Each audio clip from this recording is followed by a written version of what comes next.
Pineapple Pizza Podcast discusses the histories, cultures, and beliefs of regions around the world. These stories often contain mature and sometimes disturbing content that may not be suitable for all audiences. Listener discretion is advised.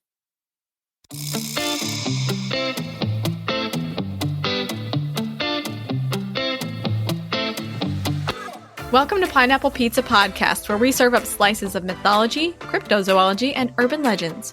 It's an interesting combination of flavors. Weird, but it works. Today we're serving up a story by the slice straight from Scotland. Oh ho ho! I'm your hostess Emily, and with me are the fantastic Ashley and Lindsay. Hello, ladies. What's up? Hi. What's happening? What's shaking, home slice? Boom shakalaka. For this little meal, we are going to head to the Shetland Islands of Scotland. This chain of about 100 islands is found way up north. They're located between the Orkney Islands and Norway, so they're way out there. Altogether, the islands cover 556 square miles of land, or 1,420 square kilometers.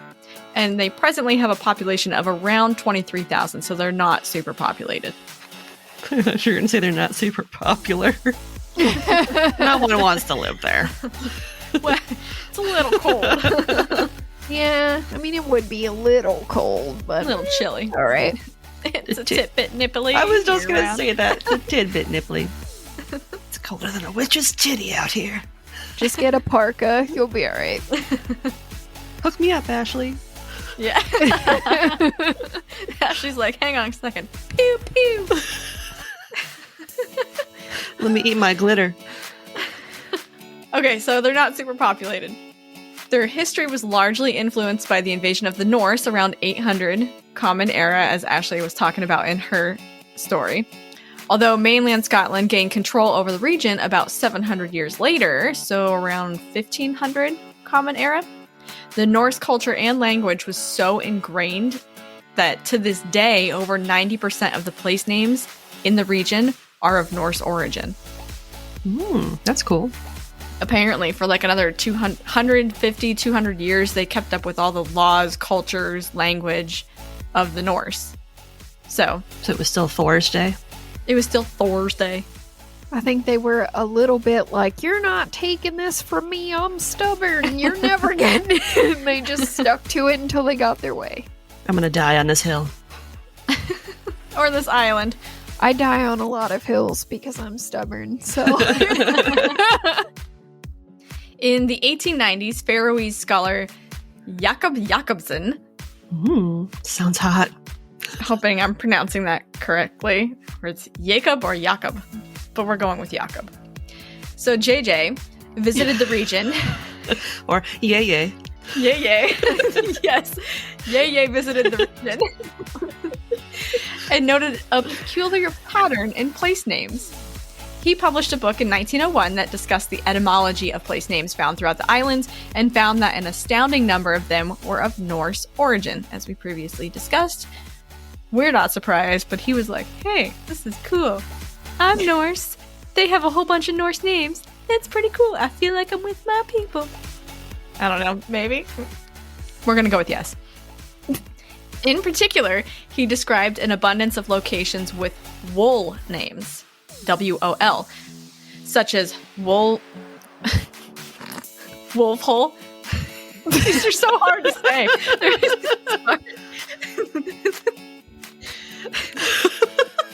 Such as Wolf Hole, Wolf Wool, and Wolver Shoal. Thank you, Scotland. He believed that these names were all derived from the Old Norse word for fairy, which was Alf. I wasn't able to find an exact explanation as to why, but apparently the Old Norse vowel A with that little apostrophe thingy over the top was changed to W-O throughout the region. So locations that were once known as Alverhus became Wolverhus. Gotcha. Wolver Shoal. So, Gotcha. I don't know. They were like, we're Scottish, we're going to do our own thing. It's cool. But would the people of Shetland name so many places with the wool names? Like, why would they do this? I put but would, and I meant to say but why would. But why Because I'm would? very good at writing. Words are hard, man. Words are hard. So That's all I have to say about that. Sometimes it's just like, you don't know. but why? But why? But why would we do this? Oh my god, my youngest the other day, I said, okay, gentlemen, please take your dishes into the kitchen. And he goes, okay, woman. Oh no. I was like, what? Do you want to back that up now? Anyway, but why? Why did Scotland do this? Did they think there were fairies just absolutely everywhere? Would that explain it? Because it was just so many places. A local folklorist named Jessie Saxby published a book in 1932 entitled Shetland Traditional Lore, which some argue shines a light on why this name was often used. In this book, there's a chapter called Trows and Their Kindred. Anybody know what a trow is? I didn't. I had to look it up. I don't know. I Sorry. don't know. I have failed you. So, if you're not terribly familiar with the word, I'll elaborate. It's a term used throughout the Orkney and Shetland Islands to describe a malignant or mischievous spirit or fairy commonly encountered in folklore of the region. I had no idea. For some reason, I was thinking like plow, trow, something you do with ground. Yeah, I was thinking of some sort of gardening. Yeah, Yeah. there is a garden trowel, so There's that's- a trowel. Yep. Yeah. This But is not a trow. Okay, so there was the chapter in this book, and it was about fairies and things related to them. So far, this really seems like it's in agreement with what JJ, or Yay, had noted in his earlier publication of the place names. So they were related to fairies. Well, in this chapter, Jessie talks about a creature that roams the islands, which I first learned about as I was researching cryptids for Ireland. It came up as something that was related. This creature is the Wulver. Yep, there's that wool. Get it? See? There's the wool name again. Okay. The Wulver is essentially the Shetland version of a werewolf. Oh. Except that it's not like your typical werewolf. So they have the body of a man, and they're covered head to toe in short brown hair. But they have the head of a wolf. So body of a man, kind of furry, head of a wolf. So kind of like Anubis, but very furry. Yeah, kind of. Yeah. Like Anubis moved up north and he grew a coat. He was like, it's cold. I forgot my parka. I guess I'll just have to push one out of my skin. I don't think this fetching skirt is going to protect me much from the elements. Ashley's not going to be around for a few more 100 years. Ouch. Okay, so they had the body of a man, head of wolf. But these beings were not shapeshifters, so they're not like traditional werewolves. They don't change when a full moon is out. There's no curse that's put on them to turn them into feral animals like there was with the werewolves of Ireland. And there's no ancient king that passed down his ability to become a wolf.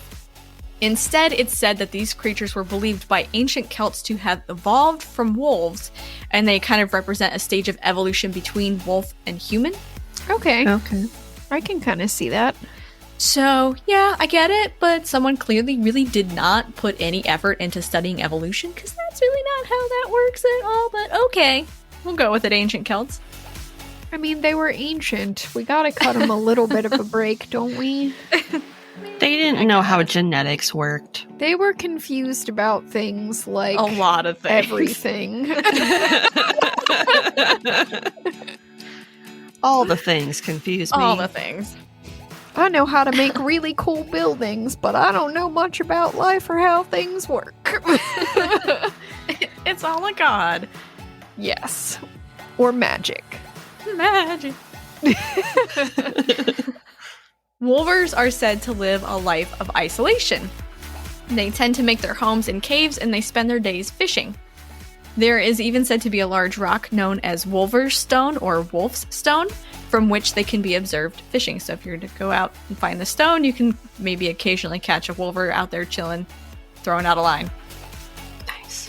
What makes this creature so different from other werewolves is not its lack of transfiguration, but rather its attitude. Is it sassy? Does it vogue a lot? No to both, but I like both answers. Instead, these guys are said to be malevolent. Nope. Malevolent. I mashed malevolent and benevolent. They're benevolent and peace-loving beings. Aww. So they're super chill. They're kind of like the hippie werewolves. Aww. Do you want this fish I caught? You can have it. Actually, yes, that comes up later. Oh, called it. So when I was going through and I was reading about this, and there's not a huge amount out there, and you'll find out later why, but they really kind of seem like good Samaritan cryptids, mythical creatures. That's kind of cool. Mhm. Yeah. Which is so different than all the other stuff that I've run into, which is why I really wanted to cover this guy. It's said to act as a guide to help lost travelers find their way. They will pay respects to those who are suffering sickness or death, so like it'll go to your home and pay their respects. And it will even provide food for the poor. So it does this by leaving fish on the windowsills of people that are going hungry. That's so nice. Yeah. It's really great if it's a cool day and you happen to be home, but maybe not so great if it's a hot day and you're away from home and you come home to find that. Still, it's the thought that counts, right? How many hot days do they really probably have in this neck of the woods? You know what I mean? A hot day would be like, you know, a cool spring day for us, probably. A refreshingly cool spring day here, and they're like, oh my god, we're dying. I need to shave off all this body hair. It's understandable then that encounters with Wulvers are considered by many to be good luck, with some believing that the creature may even lead people to lost ancient treasures. I don't know why they believe this. I didn't see anywhere where this notion came from, but somebody out there's like, haha, this could happen. Okay, but isn't every story better if there's a bunch of treasure in it? Because This is true. that's just how Yeah. I think. Treasure does make things more fun. Like, these benevolent wolf creatures are great, but you know what's even better? If they help you find buried crap that's worth a lot of money. Free fish or immense riches. I don't know. I don't know what I'd rather have. Unimaginable wealth. Other people, however, are said to believe that the half-man, half-wolf is kind of a bad omen, signifying imminent death. And that's probably because of its relation to coming around and paying its respects to people who are ill or who have just passed. So there's kind of that tie in there. I have a question, though, because, like, how is it half wolf if it's just, like, a wolf head? Okay, so it's like 80% wolf, I don't know, 90% wolf, or 90% human, 10% wolf, I don't know. I'll concede This to was me doing 80-20. bad math. 80-20. I'll concede to 80-20, math queen. And as we all know, 80-20 is like the best ratio. If you're going for burger, you're going for 80-20. This is true. It's the best. It's the most flavorful. You don't want Although 93.7. Could you imagine 7% wolf? It's like his mouth is human. It's just a snout. And ears. Yes, gotta have those. Sadly, though, it seems unlikely that any modern resident or visitor of the islands will ever encounter a Wulver. According to Scotsman.com, although they were thought to be immortal beings, no sightings or encounters have been recorded in over 100 years. That's a bummer. Yeah, it's a little poo-poo. Dogman. I want to meet one. Oh, that would make my kids so happy. They love Dogman. Was this the inspiration for Dogman? Maybe. Dogman is kind of a hero. Mm-hmm. And he's got the body of a cop and the head of a dog. I think you're onto something, Linz. So could there be a natural explanation for the gentle werewolf of the Shetlands? Do you think? I'm gonna go with yes. There could be.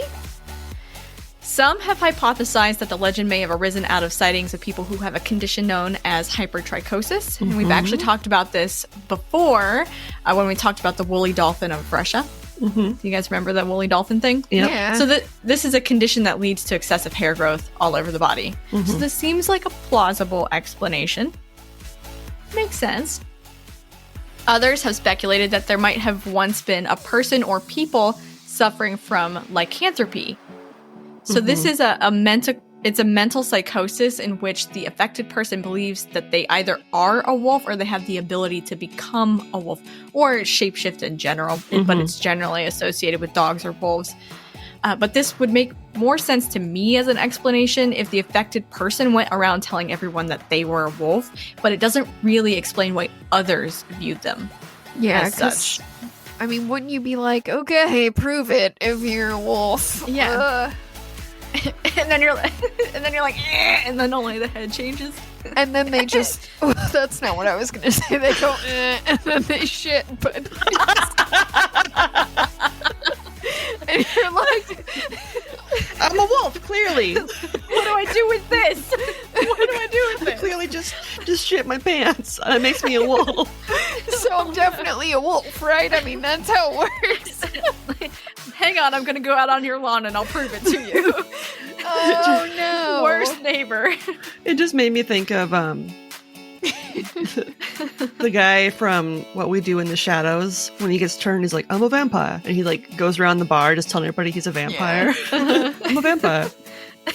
Okay. Like, okay. Unfortunately, the reality of the story is that it was all likely a hoax. Womp womp. Yeah, I know. I was disappointed too. I'm sad now. The location of the Wulver's cage doesn't say that. I just made that word up. The Wulver's cave and Wulver's stain or Wolfstone are listed as unknown in the Scottish Cave and Mine database. So this is a database I actually went on to look this thing up. It does have the location of Wulver's Hool, so it does know where that is, but that's because that's Jessie Saxby's cottage. Okay. She's that local folklorist who's always referenced when talking about the Wulver, thanks to that 1932 book. Gotcha. Got it. So her cottage was constructed within a few years of Ye's visit to the region, and it's unknown whether the cottage was built on the exact site that Ye referenced, or if it was simply named after one of the sites that he discusses.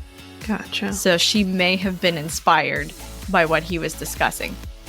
According to Shetland Museum and Archives.org, there is no mention anywhere else in the history of the region of a creature known as or similar to the Wulver prior to her publication. So that is literally the first known ever mention of this creature. It's 1932.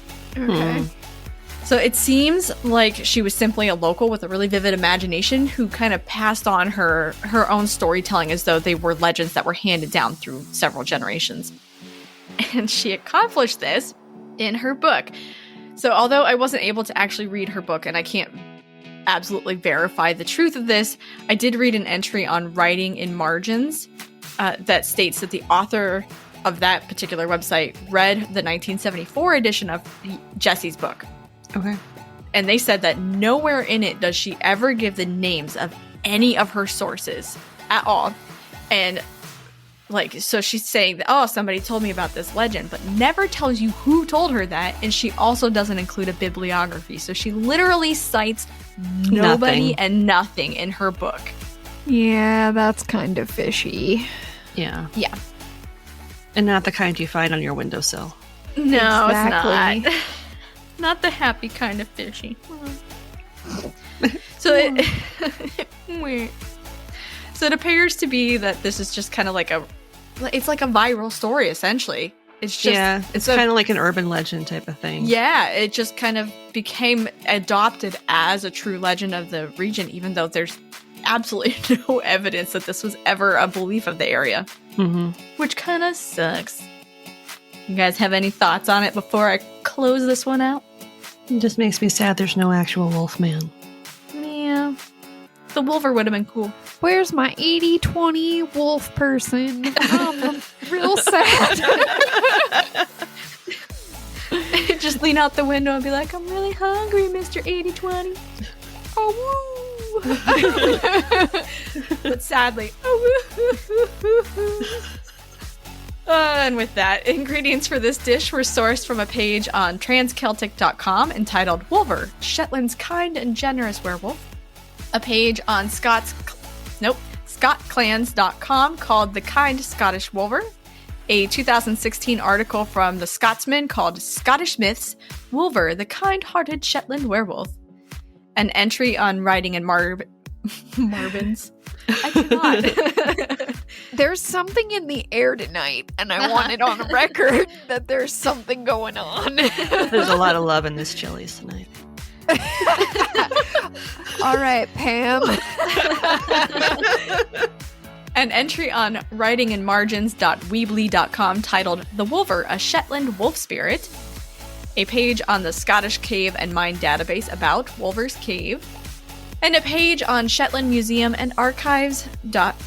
Nothing, because I didn't include that. I'm just including it now for no reason at all. Called The Real Story. Like, it's literally not written. Called The Real Story Behind the Shetland Wulver. Nice. Thank you. Thank you. I made it through that one. We got there eventually. What? Well, I think it's about time to close up the restaurant for the night. Thank you for visiting our beautiful pizzeria and enjoying a slice of wholesome Scottish werewolves. Pineapple Pizza Podcast, sweet and cheesy. Not everyone understands our awesomeness, but we're glad that you do? ?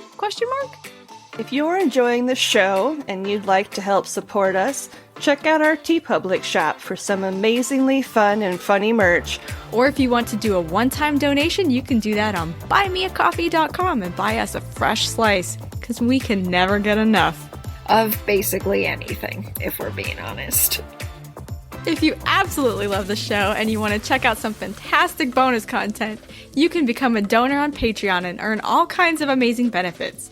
We have 3 tiers to accommodate almost any budget. The $3 Mythbuster, $7 Cryptid Hunter, and $15 Storyteller. Become a patron today and start enjoying all the perks and extra content right away. Don't forget, you can find us on Twitter and Instagram at Pine App Pizza Pod. That's Pine App APP Pizza Pod.